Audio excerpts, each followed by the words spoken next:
let's talk about our depth chart after that NFL draft. Because, man, was an interesting one. Now, I feel like after taking a step back from the NFL draft, not giving my initial reaction, I gave all my live reactions and how I felt. I really liked the NFL draft. I don't think it was our best draft. I don't think it was. I think it was a solid draft, and we covered a lot of areas we needed to cover. I do like the fact that we did work on offensive line. I think that was a humongous W across the board when it comes to getting some backup linemen. Sadly, both of the backup linemen, I think, might end up just being left guards. Jalen Rivers, right now, according to our unofficial depth chart, is listed at left tackle. And then Dylan Fairchild is actually left guard. Now, Jalen Rivers never played right guard in college. He only played left tackle and left guard. So, in theory, that means Fairchild could move over to right guard. And then that would put our left guard as potentially Jalen Rivers if, we want to. So, we do have some options with both of those guys. But getting the backup depth at the guard position, very, very nice. Although I will say, I really do think we're going to see Matt Lee take a step forward. I think we're going to see Jackson Kirkland take a step forward this year. And I'm really excited to see how those guys can, help potentially make the roster. I still would like to go ahead and sign Brandon Sheriff or potentially sign Will Hernandez or Dalton Risner. That is still a big priority to me. But there is now a situation where we're going to have a lot of undrafted players. And this is kind of the best part of the draft is after the draft's over, now you get players who get signed to your roster who are undrafted, and you never know what they could end up becoming, right? So that's another factor that's really awesome right now. We didn't touch receiver in this draft. We didn't need to, so we kind of kept it where it was there. Running backs, we did get Tajay Brooks. Tajay Brooks, I'm excited to see what he can do. Listen, he's a 6th-round pick, okay? You don't expect much from a 6th-round pick. I know 2 years ago we got Yoshi. Yoshi really has developed into a superstar being a 6th-round pick. But if you look at last year, our last year's 6th-round pick was Cedric Johnson. And Cedric Johnson's solid, but he's not like a crazy, insane pick in the end because that's not what you really get from a 6th-round pick. Most of the time, they don't even make the roster. Most of the time, they end up just on the practice squad or, end up on maybe someone else's roster. But for the most part, if you can even get a rotational guy or a sub-in guy, then you hit a gem, right? I think Cedric Johnson has shown that he's, that good of a player that he can be a gem like that. But for the most part, moving forward outside of this draft, running backs core, I think we're set. I'm actually really happy with our running back core. At this point now, it's going to be the best man wins the roster pretty much. Best man make the roster is the best man out there. Tight end crew, I thought we were going to take a tight end, but we did only have 6 picks. So I thought we might take a tight end for the future, especially because eventually, Tanner Hudson's going to retire eventually. Although he is, 30 years old? So he's still got at least 4, maybe 2-3 years left at least before he starts really going downhill. But you would like to see a tight end for the future. But Tanner McLaughlin, we did draft him in the 6th round last year. Again, still on the roster, but hasn't really done anything. Offensive line, we still need to get the guards. I think we still need to get veteran guards in there. I like the guys we got, but we still need veterans that we feel comfortable with going into the season. Because you don't want to go in the season and throw your rookies to the wolves, okay? That's just kind of how that all works out. Now, Al Golden is running a 4-3 defense. I know it says base 4-2 here. Most NFL teams nowadays, and I think a lot of college teams nowadays, are running a base 4-2-5. It's pretty much a mirror defense to a lot of what offenses you're seeing in the league. How Al runs his defense, and that's how he ran it at Notre Dame. He ran a 4-3, primary 4-3 base defense. What he does is when he's in nickel packages, he'll use a 4-2 nickel scheme. And so we obviously drafted based on that knowledge and based on how he runs his defense.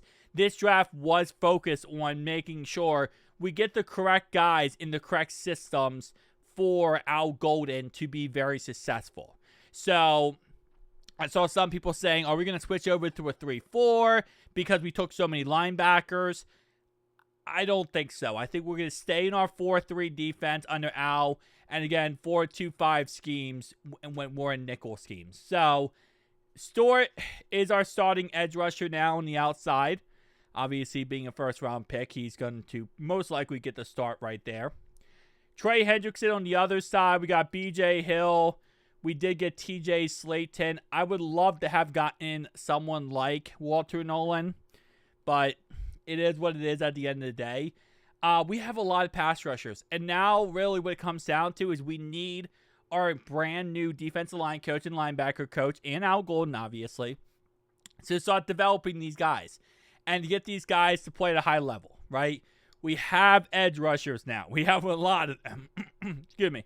We got Miles Murphy, Joseph Asai, Cam Sample, Cedric Johnson. We got Raymond Johnson, obviously, from last year. We got, last couple years. Isaiah Thomas. Like, we got guys we now need to see what they can become for us. Jermaine Pratt. We got Oren Burks now. We got Barrett Carter we drafted just today. We also got Shaka Hayward. We got Logan Wilson. Demetrius Knight Jr., Momad Jagmita, Joe Giles Harris, and then Craig Young. A lot of these guys are press squad guys who did get signed over and, joined our squad. Now, we did not touch the safety department or the cornerback department. Now, personally, cornerback department, I'm not really that upset about not touching. I know there was someone, I think, comment on one of my videos and said, why did we go running back and not corner? We did not need corner. We do not need corner. Corner is fine. Our problem is we can't get after the quarterback. And no matter how good your corners are, doesn't matter if you can't get after the opposing quarterback. You have to put pressure on the opposing quarterback. If you let him sit back there and have all day to cook a grilled cheese sandwich, you're not going to be able to do anything, even with the best secondary in the world. It does not matter. Our cornerback core is young. We have very young cornerbacks. They're developing. They just need more play time together. That's really what it comes down to. I would love to have maybe picked up a veteran corner in free agency potentially.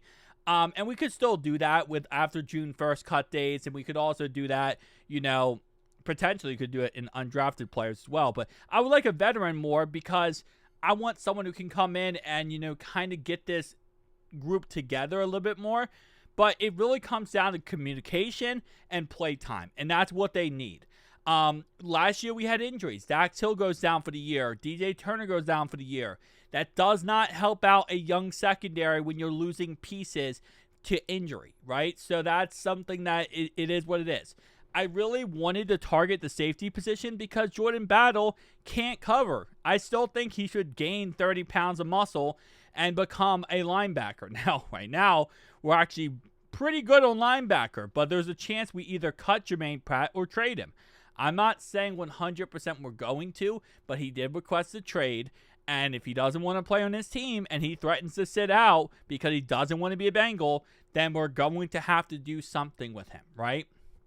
So I would love to see Jordan Battle maybe again bulk up a little bit and become that linebacker because he's not great in coverage, but he's good enough in coverage where you feel confident that he could at least cover from the linebacker position. He's great at tackling. He's great. He has enough speed to cover tight ends and majority across the middle. He just isn't a guy that can cover deep anymore. Well, I don't say anymore. He never really was. The way I said that sounds like he's old. He's not old. Obviously, he's young. But the thing is, though, he can't cover deep. He's not good in coverage. and he's a liability in coverage. So I was kind of hoping we would draft another safety potentially, replace him in the coverage department. But we didn't, obviously. We had chances. We could have took Starks. We could have took, what's his name? Xavier Watts. We could have took our RJ McKinley. But at the end of the day, I think for the most part, we did really good in this draft. I'm very happy with how we ended up here because I think this roster is in a really good spot. It's not perfect. It's not the end of the story. It's not the end of the draft, but we have to finish this now. Now, looking at Joe Goodberry's draft grades for our draft picks, he does have not the most positive draft, which I disagree with. I think personally this was a solid draft across the board. I don't think it was the greatest draft. Again, I think it was solid. But looking at consensus, 21.4, we drafted him at pick 17. Pick 83.1 was the consensus big board for Demetrius Knight. We took him at 49, pick 49. So we took him 33 picks early, which is why a lot of people say we reached on him. Dylan Fairchild, we took him at 135. So we took him at 81. His, let me pull this over real fast. There we go. His consensus big board was 135. We took him at 81. 120.7. We took him at 119. That's actually really right on the money right there. 144.7. We took him at 153. 190. We took him at 193. So, again, it is what it is, you know. We don't know. I see a lot of people on Twitter and a lot of people in my comments saying, these guys are busts. We drafted busts. The thing is, and this happens with every single draft, you don't know if they're busts until they play. And that's just kind of how it works, right?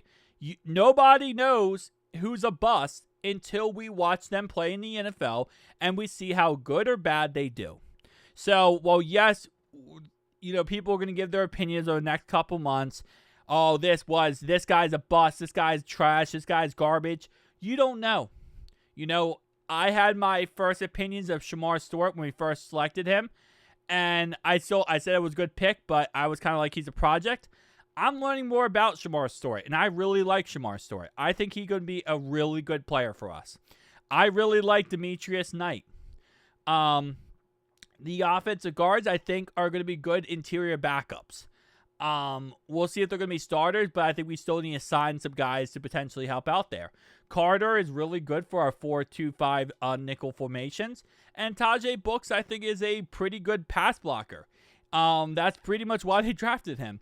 Because he's a guy that is willing to pass block. He can receive. He can run routes. You can line him up in a slot. And I'm very confident in him. So, best man's going to win the job, though. Right? Best man's going to win the job at the end of the day when it comes to this 53-man roster. So, it is what it is. Tell me down below your thoughts and opinions. See you guys next one. Peace.